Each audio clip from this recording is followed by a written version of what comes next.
Bonjour et bonne année à tous. Aujourd'hui, comme vous avez pu le remarquer, il y a quelques petits changements, puisque pour la nouvelle année, j'ai voulu faire un truc spécial et changer un petit peu le format de mes vlogs pour que ce soit plus sympa pour vous à regarder. Donc voilà, j'espère que ça vous plaira. Aujourd'hui, plein feu sur A Most Violent Year, le nouveau film de J.C. Chandor. J.C. Chandor, le réalisateur que je reparlerai après, ce sera plus simple. Au casting, on retrouve Oscar Isaac, étonnamment. Oscar Isaac, qui est un petit peu la nouvelle buse d'Hollywood, je dirais, puisqu'il va prochainement jouer dans un quelconque rôle dans le Star Wars de J.J. Abrams, ou encore il a été casté par Bryan Singer pour incarner le méchant Apocalypse dans le prochain X-Men Apocalypse. Donc c'est quand même pas rien. C'est comme des licences importantes, des rôles assez intéressants.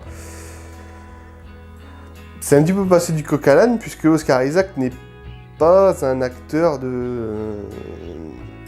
qui a eu des rôles très charismatiques.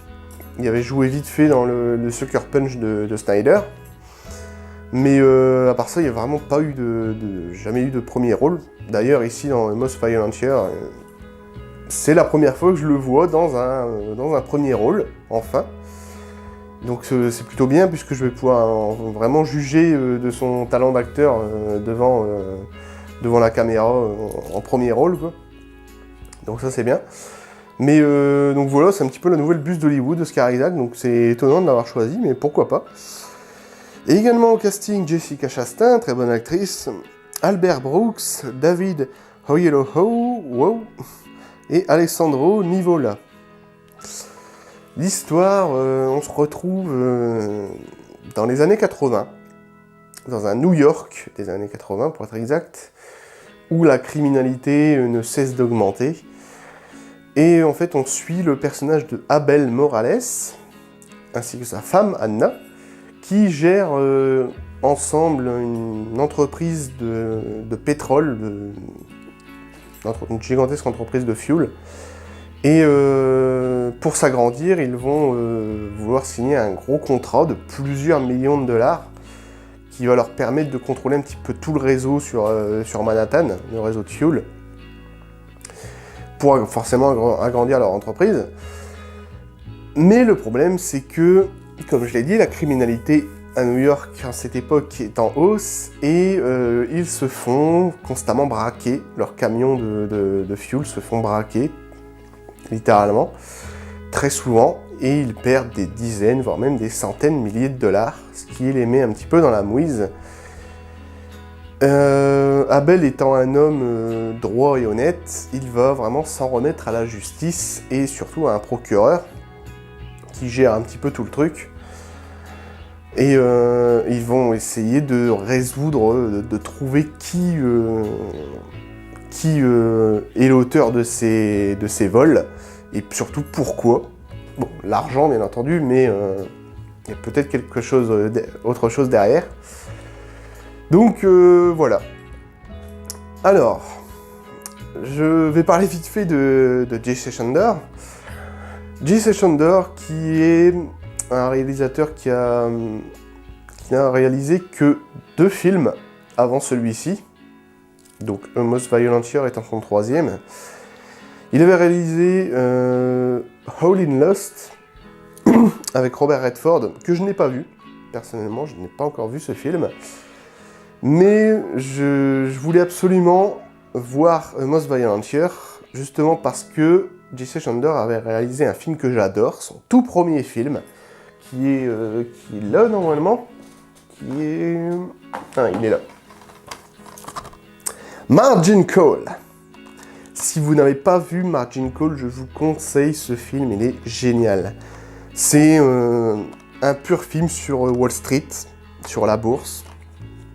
Ce film est un vrai film de trading, mais un vrai de vrai, c'est pas comme le Loup de Wall Street de Scorsese ou encore le Wall Street d'Oliver Stone, qui était très connu à l'époque. Ce film s'intéresse vraiment au trading, aux techniques utilisées par les traders, qui est assez complexe d'ailleurs, qui reste quand même simple à comprendre, mais enfin le film reste simple à comprendre, mais ce que je veux dire, c'est que les techniques de trading, c'est quand même assez compliqué si on connaît rien à la bourse. Ce film est un vrai film de trading, on suit vraiment des personnages qui sont... qui ressentent... En fait, on ne suit pas la vie des personnages, contrairement à d'autres films de trading. Ici, on suit vraiment les actions que vont mener les personnages ou leur réaction face à tout ce qui se passe. Mais c'est vraiment un pur film de trading. Le seul vrai que je connais, c'est pour moi le meilleur. Margin Call, si vous ne l'avez pas vu, je vous le conseille. C'est un grand film avec toute une ribambelle d'acteurs, il est génial ce film. Donc voilà, bref, c'était juste un petit aparté sur la filmographie de J.C. Chandler. Qu'en est-il de celui-ci ?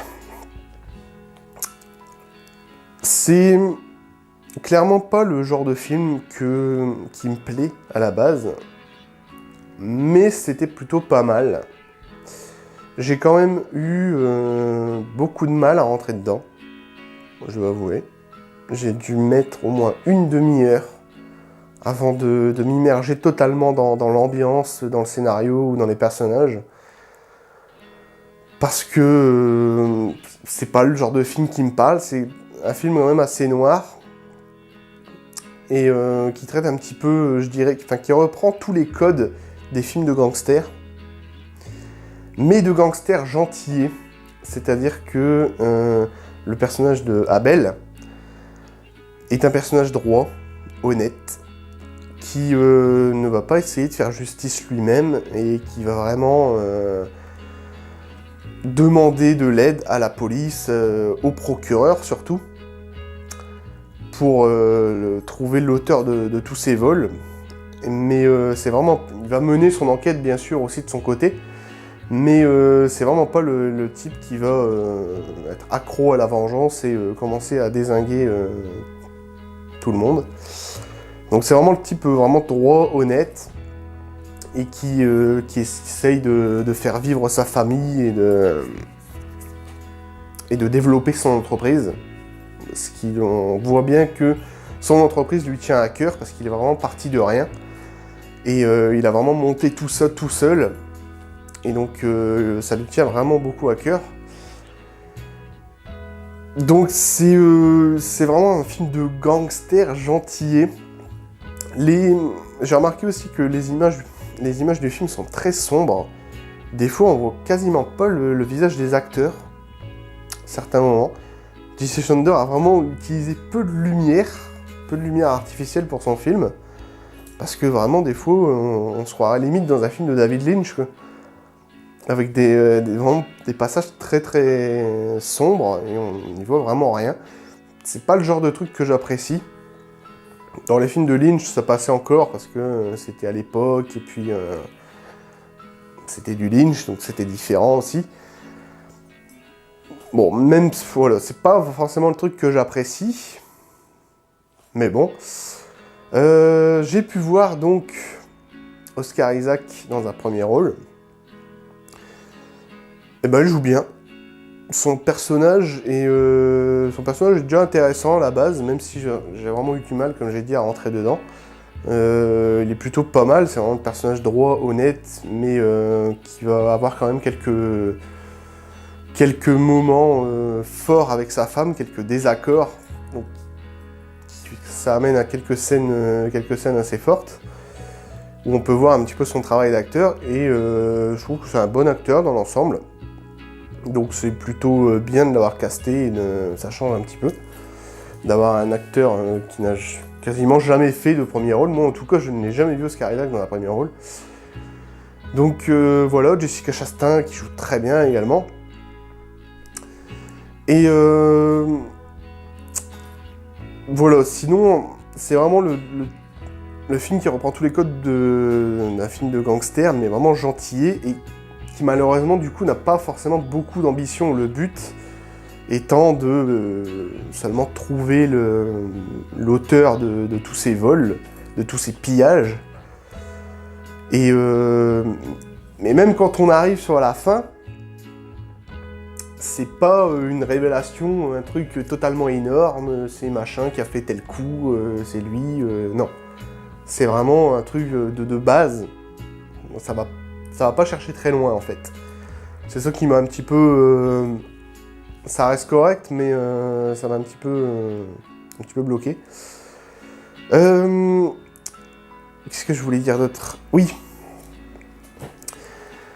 C'est un film qui parle beaucoup de finances, forcément, puisque Abel va devoir trouver de l'argent pour son contrat qu'il signe au début du film, le contrat de plusieurs millions de dollars pour se procurer tout un gigantesque réseau de fuel.